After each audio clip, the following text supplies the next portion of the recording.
Today's horror story is written by Saturdead. It takes a lot of work to keep culture alive in a big city.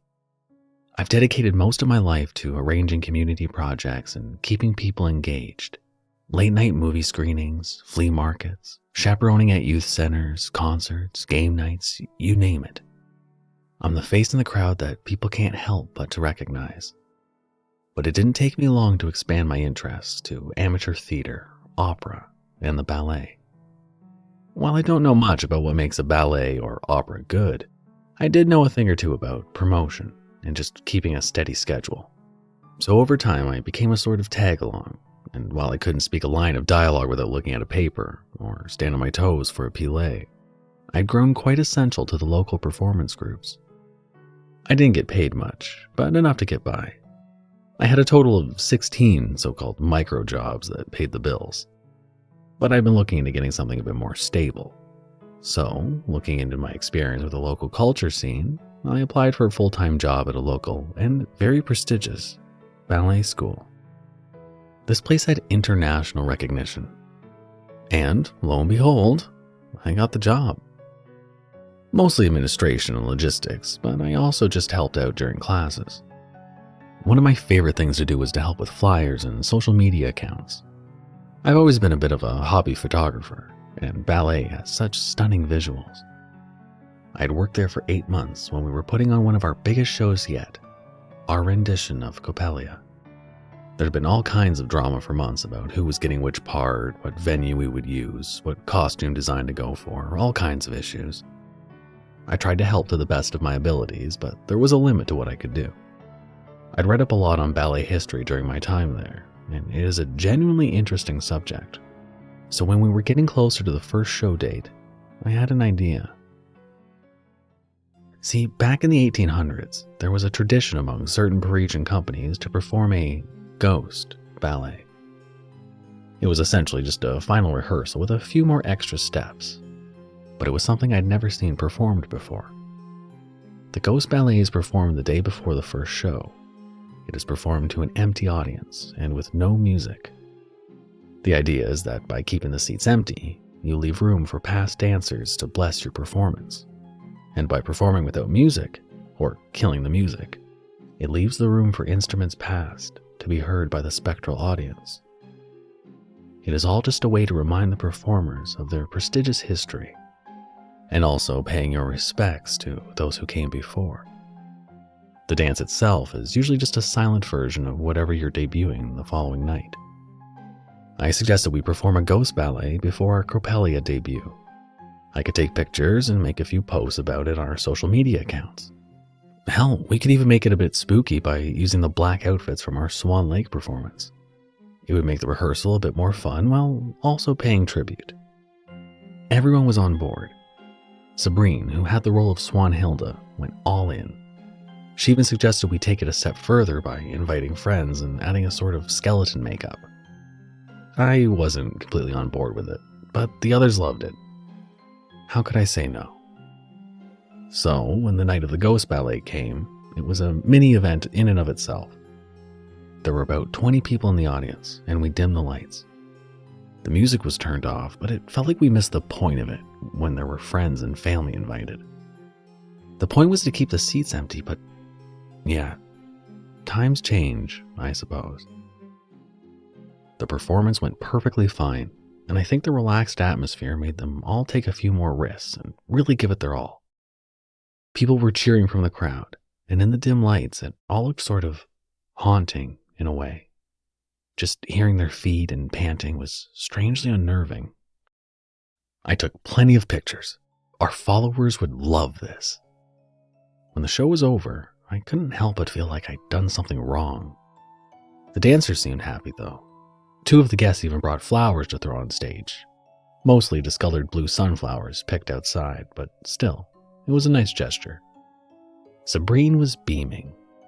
But all in all, this hadn't been a true ghost ballet. But the dancers were happy, so all's well that ends well. As I was driving home that night, I had this awful feeling. I'd uploaded a few pictures and made some posts on our social pages, but I couldn't help but feel that we missed the point. They just had fun with it, but the tradition had originally been a means of reverence. It wasn't meant to be posted about online, or for the dancers to dress up in black with skeleton paint. Would we do that to an ordinary audience? No, of course not. This was not a circus. Halfway home, I remembered I hadn't properly engaged the alarms. The code was still tucked away in my wallet. Sure, I'd locked the doors, but without any alarms, anyone could just pick the lock and walk right in. It would probably be fine, but I felt like I had to do something right. If only just one thing. So I turned around and drove all the way back. I heard my phone ding over and over with likes, shares, and messages. The Ballet After Dark aesthetic was an interesting take and made for great pictures. Maybe it'd inspire something new someday. Once I got back to the venue, I double-checked all the doors and windows. Not only had I missed turning on the alarm, I'd left one of the back doors unlocked. As I locked the place up and turned off all the lights, I hurried through the main hall to lock down the side doors. As I was about to turn on the alarm, I noticed something. A strange light that refused to turn off. It wasn't one of our spotlights, as the light flickered like a flame. I heard the unmistakable sound of footsteps. "Anyone here?" I called out. "Sabrine?" No answer. Without a word, someone walked out on stage. She was dressed in this large black dress with puffy shoulders and a black scarf. She tiptoed on her bare feet. With every step, they snapped like twigs. A ballerina is graceful and elegant, and to some degree that described the woman who stepped out on stage. She might have been a great performer once, but that was no longer the case. The harsh overhead light made it hard for me to distinguish her facial features. Her ill-kempt blonde hair made it even harder. As she stepped out in the middle of the stage, I couldn't help but stare. Every step she took was calculated. As she took the arabesque position, I knew something was wrong. I could tell something was terribly wrong. Her legs struggled to remain straight, and she had no strength in her left foot. She had trouble keeping her balance, and I could hear painful sounds as bones and sinew snapped under the pressure. Her black scarf wasn't just an accessory. It was there to keep her wobbly neck in place. As the scarf slowly unraveled, I could hear the crack of her neck as she moved from position to position. As she readied herself for a seesaw jump, I gasped a hoarse, "No." She collapsed onto the floor, a broken pile of limbs dressed in black. Her arm twisted and turned the wrong way, and her right wrist seemed close to falling off. Chunks of her hair were falling out on stage, and still, she tried to get back up. One snapping tendon failing after another. A chill crept up my spine, and I noticed wind coming from the ceiling. It almost sounded like a flute. I let out a forced breath, only to see it blossom into a cloud. How hadn't I noticed the cold? The performer couldn't get back up, and instead just lay there. I had to show this to someone. I just had to. Someone had to see what I was seeing. As I brought up my phone and aimed the camera at the stage, I felt a light tapping on my shoulder. "Take the photo," somebody whispered. Somebody cold. I put down my phone. It seemed like an eternity. I just stood there, watching. The broken woman groaned and turned, failing to get back to her feet. Instead, just laying there, writhing back and forth like a wounded insect. Her frustrated cries echoed from the stage, groans turning into pained wheezing. Without turning my head, I tried to see whoever was behind me. I didn't want to turn around. I had this instinct screaming at me to just wait it out. One more bad move, and I might not make it out. Rational thought would have to take a back seat. I must have stood there for the better part of 10 minutes. I was so stiff my feet were getting numb. Suddenly, a cold wind blew through the hall, and with it, the overhead light went out. Before the stage drowned in darkness, I met the eyes of the broken dancer. Her eyes were empty. Once the stage grew quiet, I ran towards the exit. I slammed the door open, leaving the building and everything in it behind. I didn't think a second about closing up or locking. I was just getting as much distance between me and that building as possible, while my mind tried to make sense of what I'd seen. The next day, I woke up at 3 in the afternoon. I had 27 missed calls. I was running a massive fever. I texted my boss, giving up on my description of the previous night entirely. Maybe it had all been a fever dream. It was certainly warranted. I was shaking. I tried going back to sleep, but those empty eyes kept haunting me. The words whispered in my ear ran a chill up my spine, worse than any fever. I couldn't let it go. Had I really seen it? How could that have happened? I twisted and turned, hour after hour, not finding the slightest bit of rest. I had to do something. It took me almost 2 hours just to get dressed and brush my teeth. I tried getting in my car, but realized I might kill someone if I got into traffic like this. Still, I had to see the show. I couldn't miss it. I promised I'd be there. Sabrine was expecting me. I called up an Uber, chugged a yogurt, and got to the show just as it was about to start.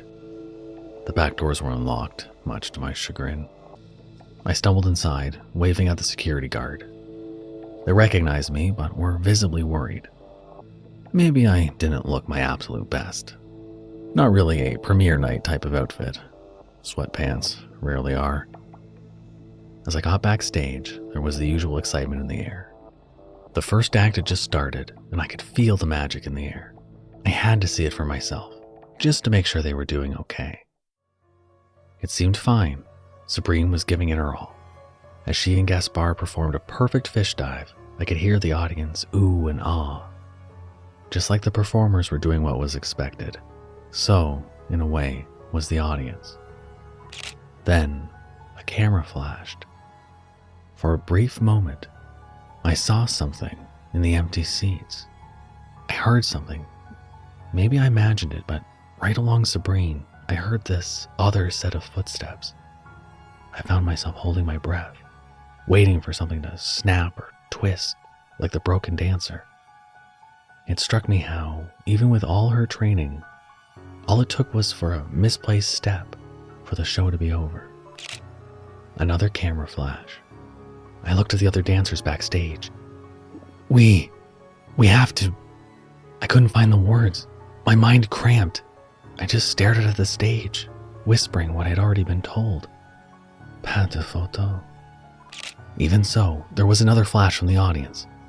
For a brief moment, every seat in the house was full.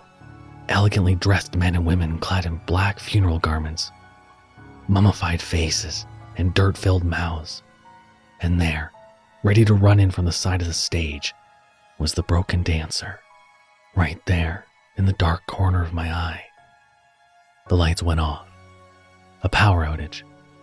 And somewhere on stage, unhindered by the music, a terrible scream. They say that Sabrine lost her balance when the lights went out. She, on the other hand, claims someone tackled her. Either way, when the lights came back on, she was writhing on the floor with her leg broken in 4 places. Gaspar was screaming almost as loud as she was. The audience was taking more photos than ever, flash after flash. I have never heard a scream like hers since, and seeing the terror in her eyes was one of the worst experiences of my life. It was more than just a broken bone. It was the broken heart of a ruined dream. People were rushing to help. Our backstage paramedic hurried out, curtains were drawn, and our volunteers were trying their best to calm the audience down. I caught a glance of Sabrine as she was carried away. Her eyes, for an instant, looked empty. We have not performed Coppelia since. We have changed venues, and I am no longer arranging ghost ballets. For a long time, I've suspected it was inviting outsiders to be part of the audience to be the main problem. But I have another theory. See, by the end of the 19th century, photography was still a budding art. It was forbidden at many venues, and many ballerinas refused to allow photographers. In fact, That was one of the many rules of the Parisian companies from which the tradition stemmed. Pas de photo. No photography. I can only hope our transgressions are forgiven in time. I hope Sabrine is allowed to recover. And I hope, dearly, that I someday forget those hollow eyes.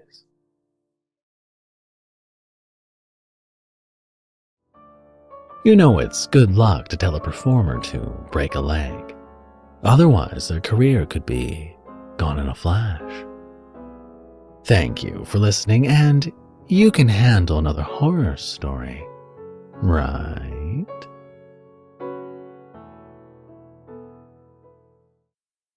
I did know a thing or two about promotion and just keeping a steady schedule. Oh my god, the irony. The irony.